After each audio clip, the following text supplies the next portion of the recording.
नमस्कार दोस्तों, एक बार फिर से आप सभी का स्वागत है मैथ मंत्रा यूट्यूब चैनल पर। मैं मित तिवारी मैथ और रीजनिंग पढ़ा रहा हूं दोस्तों। नंबर सिस्टम का पार्ट 1 मैंने पढ़ा दिया है, जिसमें मैंने आपको बेसिक नॉलेज दी है, तमाम चीज़ें, परिभाषा, थ्योरी बताई हैं। हर छोटी चीज़ें कॉन्सेप्ट में यूज जो भी कुछ होना है आगे के जितने भी चैप्टर्स में आपका पूरा कॉन्सेप्ट क्लियर होगा। उस वीडियो को ज़रूर देखिएगा। आज पार्ट 2 लेकर आया हूँ, बहुत ही ज़बरदस्त, बिल्कुल अपडेटेड चीज़, बिल्कुल घिसा पिटा चीज़ नहीं पढ़ाने वाला हूँ। हालांकि शुरुआत आसान क्वेश्चन से होगी, लेकिन ख़त्म ऐसे सवालों से होगी जिसको लगाते लगाते आपको पसीने निकल आएंगे दोस्तों।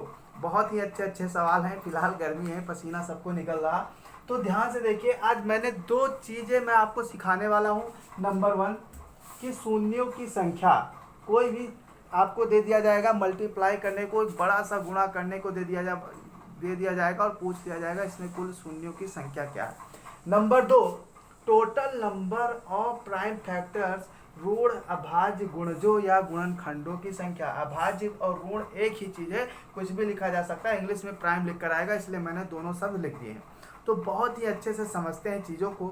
सबसे पहले हम पढ़ेंगे शून्यों की संख्या कैसे निकालते हैं। तो दोस्तों देखना, जो एक शून्य है वो कैसे बनता है। सबसे पहले इस चीज़ को समझते हैं कि शून्य बना कैसे।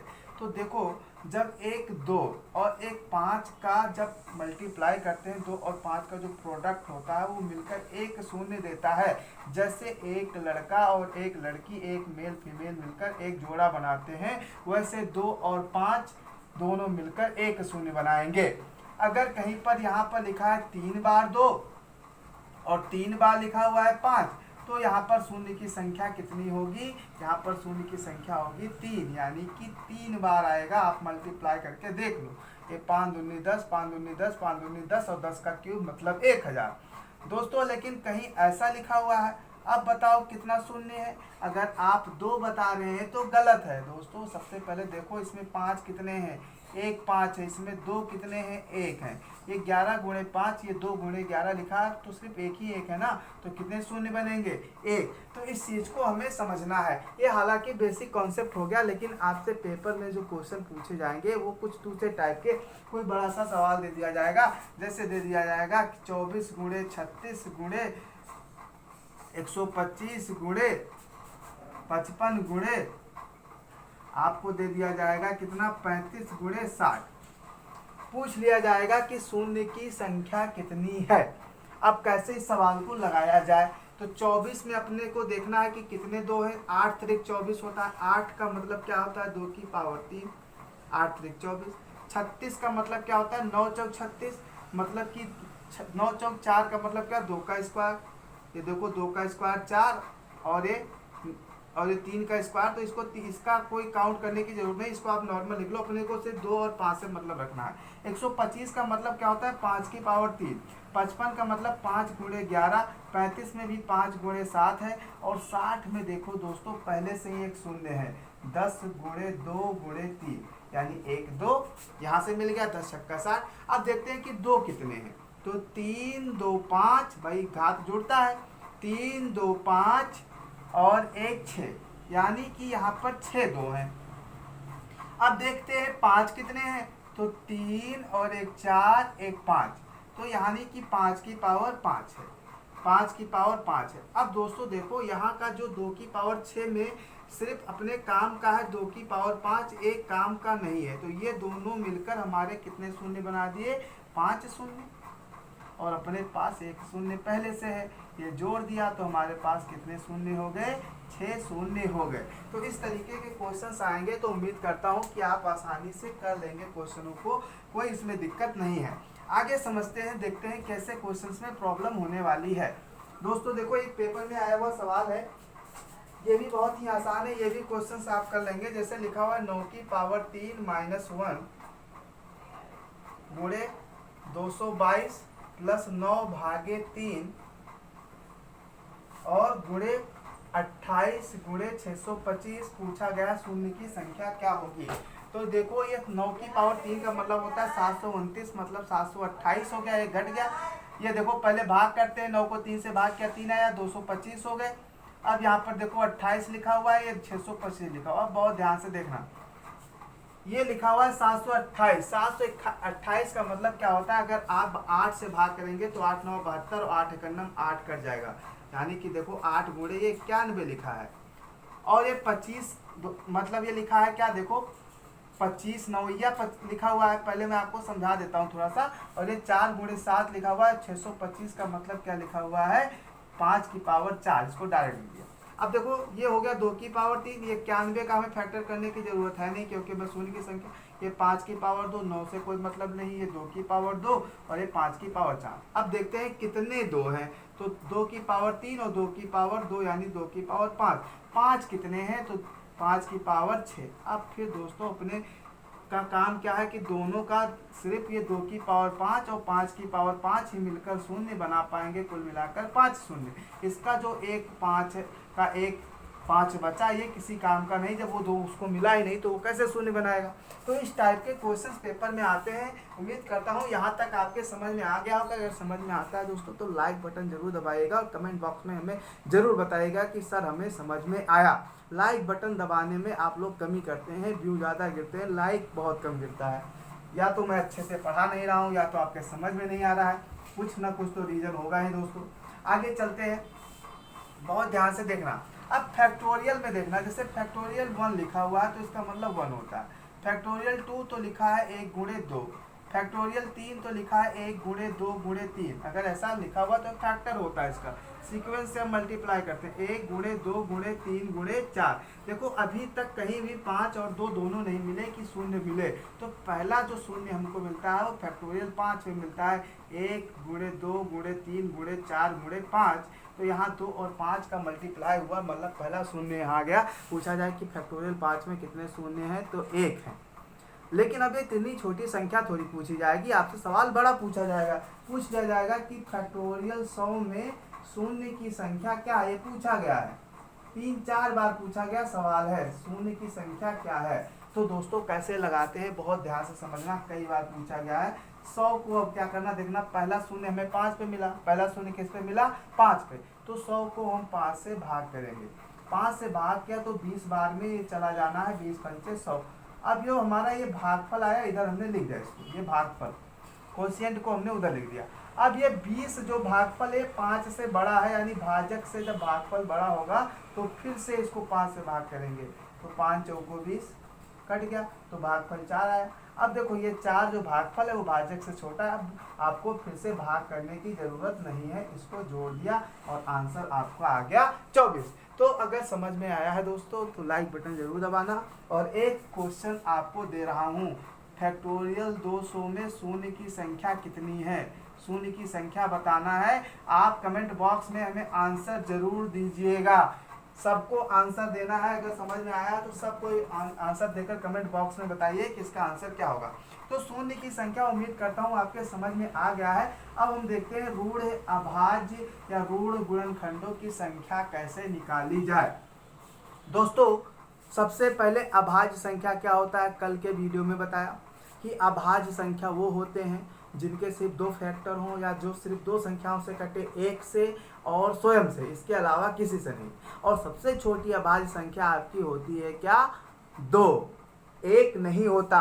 जैसे देखो दोस्तों हमने कहा कि 15, तो 15 के फैक्टर क्या क्या हो सकते हैं, 1, 5, 3 और 15। लेकिन ये 15 और 1 आपका अभाज्य संख्या नहीं है, तो इसलिए आपके रूढ़ अभाज्य फैक्टर कितने होंगे, 2, सिर्फ 5 और 3 को जोड़ेंगे। जैसे मैंने लिख दिया 100, तो 100 का मतलब क्या होता है, 25 गुणे 4, तो ये अभाज्य संख्या तो है नहीं, तो इनको अभाज्य में लाना है। प्राइम फैक्टर में तो ये 5 की पावर 2 लिखा हुआ है और 4 की ये 2 की पावर 2, यानी कि अगर देखो x² लिखा है तो ये लिखा है 2 बार लिखा है, इसका मतलब 2 बार। तो ये देखो 2 बार हम क्या करेंगे, तो 2 जोड़ेंगे, और 5 2 बार तो 2 जोड़ेंगे, तो हम घात को जोड़ लेते हैं और आंसर बता देते हैं कि यहाँ पर 4 है। अब बहुत ध्यान से देखना आगे।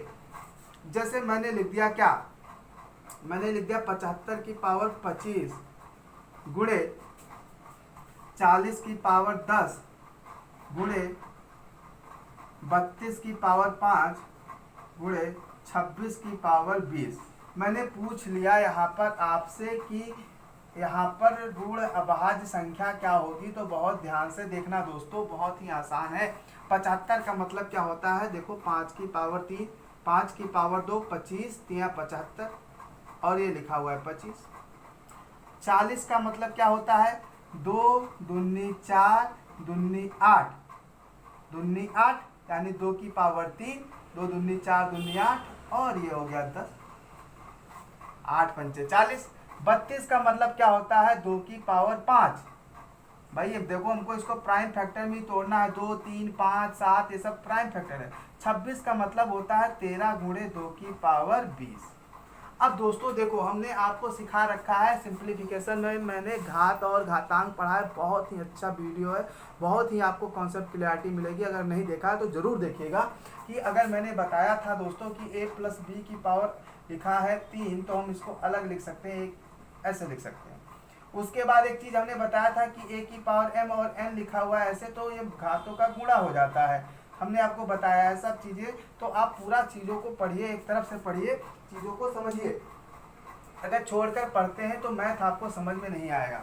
अब देखो दोस्तों, अब क्या होगा, ये घात गुणा हो जाएंगे, यानी 5 की पावर लिखा है 50 और ये 3 की पावर क्या लिखा है 25। भाई 2 25 संयम 50। अब ये 2 की पावर क्या लिखा हुआ है 30, 5 की पावर क्या लिखा हुआ है 10।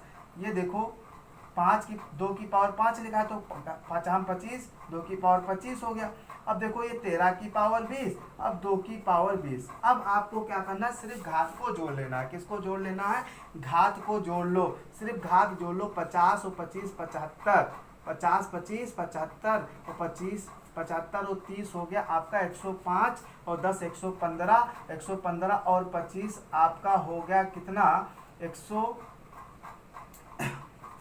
फिर से एक बार जोड़ लेता हूँ, पहले सीधा सीधा 50 30 80, 80 20 100 120, और 120 और 10 130, और ये दोनों मिलकर 50, मतलब कुल 180 फैक्टर हैं। 180 ऋण अभाज्य गुणनखंड हैं। ये ऋण अभाज्य पूछा जाएगा, ये आपसे नहीं पूछा गया कुल फैक्टर क्या है, वो मैं कल के वीडियो में पढ़ाऊंगा। या पूछा जाएगा कुल सम फैक्टर क्या है, इवन फैक्टर क्या है, कुल सम गुणज क्या है, कुल विषम गुणज क्या है, कुल सम गुणजों का योग क्या होगा, विषम गुणजों का योग क्या होगा, उनका औसत क्या होगा, ये सब मैं कल के वीडियो में बताऊंगा। आज मैं सिर्फ आपको प्राइम फैक्टर पढ़ा रहा हूँ, कंप्लीट पढ़ाऊंगा, कुछ भी छोड़ूंगा नहीं, इतना सा भी नहीं छोड़ने वाला, पूरा कंप्लीट सिलेबस पढ़ाऊंगा।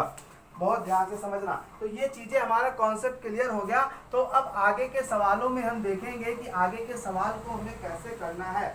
बहुत ध्यान से देखना, जो पेपर में आए सवाल है, जैसे एसएससी सीजन मेंस में आया हुआ सवाल है, लिखा हुआ है 56 गुणे 75 गुणे 60 गुणे 84 गुणे 210 बराबर 2 की पावर p, 3 की पावर q और 5 की पावर r और गुणे 7 की पावर s हो, तो आपसे पूछा गया है p प्लस क्यू अपान s प्लस r की वैल्यू क्या होगी। अब आपका कॉन्सेप्ट क्लियर ही नहीं है तो आप समझ ही नहीं पाओगे। दोस्तों यहाँ पर आपको क्या करना है, प्राइम फैक्टर में चीज़ों को चेंज करना है। तो अब देखो यहाँ पर 56 लिखा हुआ है, 56 को क्या लिख सकते हो 8 सते 56, और 8 का मतलब क्या हो गया 2 की पावर 3। 75 का मतलब 25 या 75, मतलब 25 का मतलब क्या 5 की पावर 2, 25 या 75। ध्यान से देखते चलना एक एक चीज, मैं इसे खींच देता हूँ कि आप समझ पाए कि इसका फैक्टर कैसे। 60 का मतलब क्या होता है 15 चौका 60, और 15 चौका 60 मतलब 5 गुणे 3 15, और चौका का मतलब 2 की पावर 2। ये आपका 60 वाला हो गया। 84 में देखना, 84 का मतलब क्या होता है, 84 का मतलब क्या होता है दोस्तों, 84 का अगर आप फैक्टर तोड़ना चाहें, अगर आप ऐसे नहीं समझ पाते हैं, वैसे 21 चौका 84 होता है। 21 चौका क्या होता है 84 होता है। 21 को 4 से, तो 21 का मतलब क्या होता है 3 गुणे 7, और 4 का मतलब 2 की पावर 2। अब 210 का मतलब क्या होता है, 210 का मतलब 70 गुणे 3, 70 गुणे 3, और 70 को भी फैक्टर में तोड़ेंगे तो 7 गुणे 2 गुणे 5, देखो 14 पंचे 70। भाई हमको अभाज्य फैक्टर प्राइम फैक्टर, तो 70 गुणे 3 ये हो गया। अब हम देखते हैं दोस्तों हमें क्या करना है। आप चाहो तो 2 को इकट्ठा करके जोड़ सकते हो या डायरेक्ट जोड़ सकते हो। तो देखो यहाँ पर 2 की पावर 3, तो हम जोड़ लेते हैं 3 2 5, 2 7, 1 8, यानी लिखा है 2 की पावर 8। अब देखना 3 को, तो 3 के पावर 1 है, 2 3 4, यानी 3 की पावर लिखा हुआ है 4। अब देखो 5 की पावर 2, एक 3 और एक 4, तो 5 की पावर लिखा है 4। अब बचा 7, तो 7 देखना 1 2 3, तो 7 की पावर लिखा है 3। अब देखो कंपेयर कर लो, 2 की पावर p लिखा है, 2 की पावर 8, तो p मतलब 8 हो गया, q मतलब आपका 3 हो गया, r का मतलब आपका 4 हो गया और s का मतलब हो गया आपका 3। अब दोस्तों क्या करेंगे, अब उठाकर मान यहाँ पर हम रख देंगे। एक बार चेक कर लीजिए कुछ गलत तो नहीं हुआ है।